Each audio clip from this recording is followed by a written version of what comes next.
Bonjour Benjamin Haddad. Bonjour. Vous partez en Ukraine juste après cet entretien pour participer au Conseil des ministres des Affaires étrangères autour de Volodymyr Zelensky. On le sait, l'Union européenne a débloqué un prêt de 90 milliards, prêt bloqué notamment par la Hongrie. Or, il y a urgence, Kiev pourrait se retrouver à court de trésorerie fin avril. Comment débloquer ce prêt ? Je serai tout à l'heure en Ukraine avec les ministres des Affaires étrangères de l'Union européenne pour rappeler notre soutien et notre solidarité à l'Ukraine, pour commémorer les 4 ans de la libération de la ville de Boutcha, et puis pour rappeler qu'alors que le monde a les yeux rivés sur le Moyen-Orient, la guerre continue en Ukraine. Juste sur la dernière semaine, la Russie a utilisé 3000 drones, 1500 bombes, plus de 40 missiles qui ont été dirigés vers l'Ukraine. Alors, effectivement, nous devons continuer et accélérer la pression sur la Russie. Ça passe par l'adoption d'un 20e paquet de sanctions qui est discuté aujourd'hui par les pays européens pour notamment accroître la pression sur le secteur énergétique de la Russie. On sait que c'est une ressource pour l'effort de guerre. Ça passe par le déblocage de ce prêt de 90 milliards d'euros qui avait été accepté par tous les pays de l'Union européenne, les 27, au Conseil européen de décembre. 90 milliards d'euros, c'était pour l'aide militaire et économique pour les 2 prochaines années. Aujourd'hui, la Hongrie bloque ce prêt. On doit continuer le dialogue, mais aussi la pression sur la Hongrie. Comment le débloquer ? Pour Est-ce que débloquer. c'est possible ? Est-ce que c'est possible rapidement ? Alors, on doit le faire de façon urgente, puisque c'est l'aide dont les Ukrainiens ont besoin pour les 2 prochaines années. Il y a un dialogue qui est mené avec la Hongrie. Vous savez qu'il y a aussi des négociations sur d'autres sujets, comme la réparation du pipeline de Druzhba, qui est cet oléoduc qui amène du pétrole depuis l'Ukraine. Il est absolument urgent. Je rappelle que les Hongrois, comme les 26 autres pays de l'Union européenne, avaient donné leur accord. Donc c'est non seulement la sécurité de l'Europe, c'est aussi la crédibilité, la parole donnée par les pays de l'Union européenne. À ce moment, encore une fois, où on parle beaucoup du Moyen-Orient, on voit les prix des hydrocarbures qui augmentent, ce qui pourrait aussi jouer en faveur de Vladimir Poutine, ou peut-être les efforts américains sont rivés ailleurs. C'est aux Européens aujourd'hui de prendre en charge leur sécurité. Ce prêt est absolument essentiel à cet égard. Justement, les États-Unis ont levé les sanctions sur la vente de pétrole russe en direction de l'Inde. L'idée, on le voit bien, c'est effectivement de soulager le marché.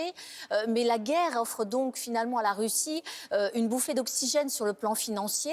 Est-ce que ce n'est pas une manière de lever le pied sur les sanctions russes ? Ce n'est pas le moment de lever les sanctions sur la Russie. Au contraire, c'est le moment d'accroître la pression. Je le disais, à la fois le 20e paquet de sanctions, de continuer aussi notre pression sur la flotte fantôme, ces navires qui sont utilisés. Vous dites que les États-Unis ont eu tort de dire OK, la Russie peut à nouveau commercer avec l'Inde sur le pétrole ? Mais qui est-ce que ça renforce de faire cela ? Ça renforce évidemment la Russie dans la guerre d'agression contre l'Ukraine, ça renforce aussi l'Iran, qui est l'allié de la Russie. Je vous rappelle aujourd'hui que dans le ciel ukrainien, il y a des drones iraniens qui sont utilisés par la Russie, les drones Shahed. On sait que la Russie et l'Iran se sont soutenus ces dernières années, que ce soit dans le soutien aussi au régime criminel de Bachar el-Assad en Syrie. Et donc, soutenir la Russie ou lever les sanctions, ça ne va pas dans l'intérêt de sécurité ni des Européens ni des Américains. On voit les prix qui augmentent aussi de carburant en France.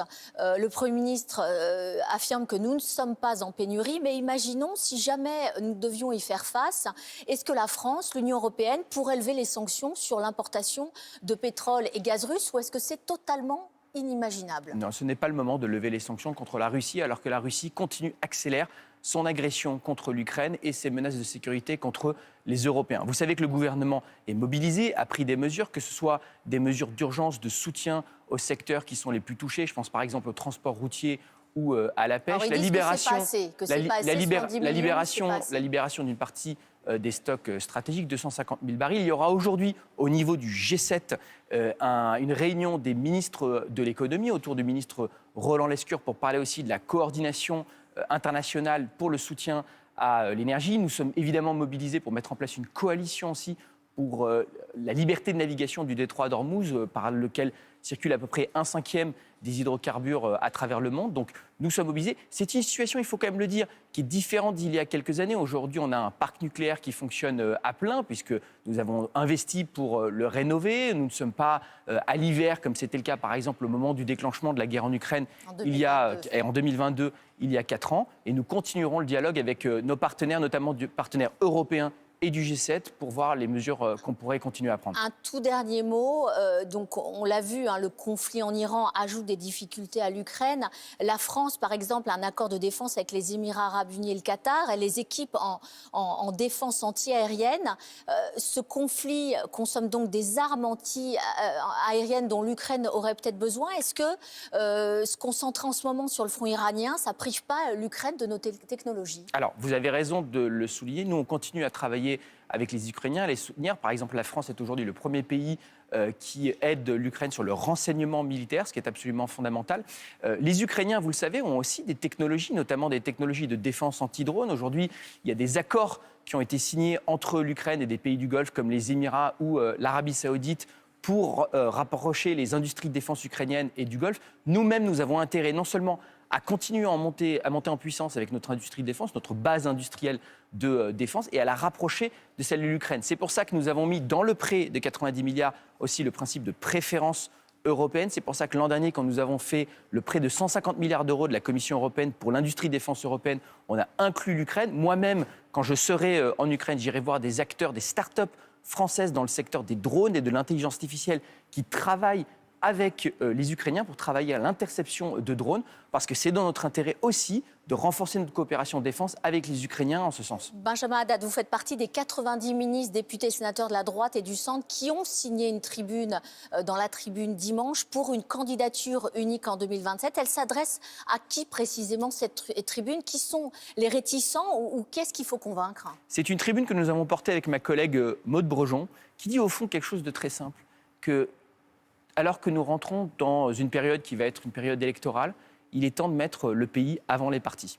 Et si on veut avoir un programme et un projet pour le pays d'autorité sur le plan du régalien, de réforme économique, si on veut continuer à porter une voix forte en Europe et sur la scène internationale, eh bien, les partis de la droite et du centre ont intérêt à s'unir et à porter une candidature unique pour la campagne. Sauf qu'il n'y a aucune référence à une primaire dans ce texte. Donc comment on départage les postulants? Comment on choisit l'heureux élu?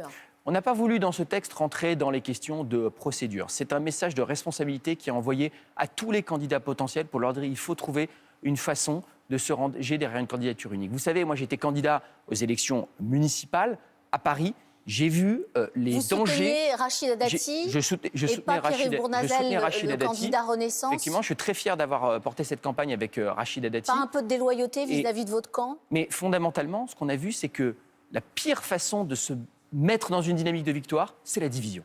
Quand on a des candidats du centre et de la droite, alors que fondamentalement, là où on est parti unis, on a su l'emporter dans ces municipales. Eh bien, nous, on appelle à la responsabilité. Encore une fois, on a besoin de continuer à porter des ambitions pour réformer notre pays, pour mettre de la sécurité et de l'ordre sur le régalien, pour avoir une voix influente et ambitieuse sur la scène internationale. Moi, je ne veux pas pour mon pays d'un second tour entre Jordan Bardella et Jean-Luc Mélenchon, et je ne crois pas que c'est ce que les Français souhaitent. Donc à nous maintenant de nous organiser, de prendre nos responsabilités. Avec sa réélection au Havre, Édouard Philippe semble quand même avoir pris une petite longueur d'avance. C'est lui qui apparaît en tout cas dans les sondages, celui de la tribune dimanche, encore être le seul en capacité de gagner face au RN au second tour.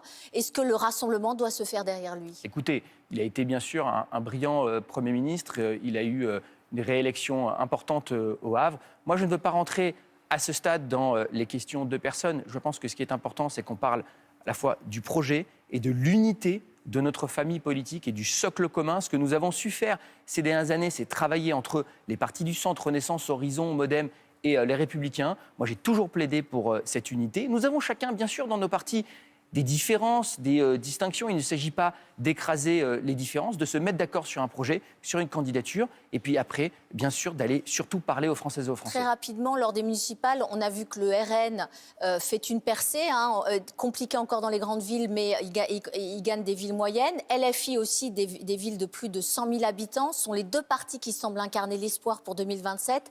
Gérald Darmanin évoque un sentiment pré-révolutionnaire électoral. Est-ce que vous êtes d'accord avec lui? Bien sûr, mais regardez ce qui s'est passé dans les municipalités qui ont été conquises par la France insoumise.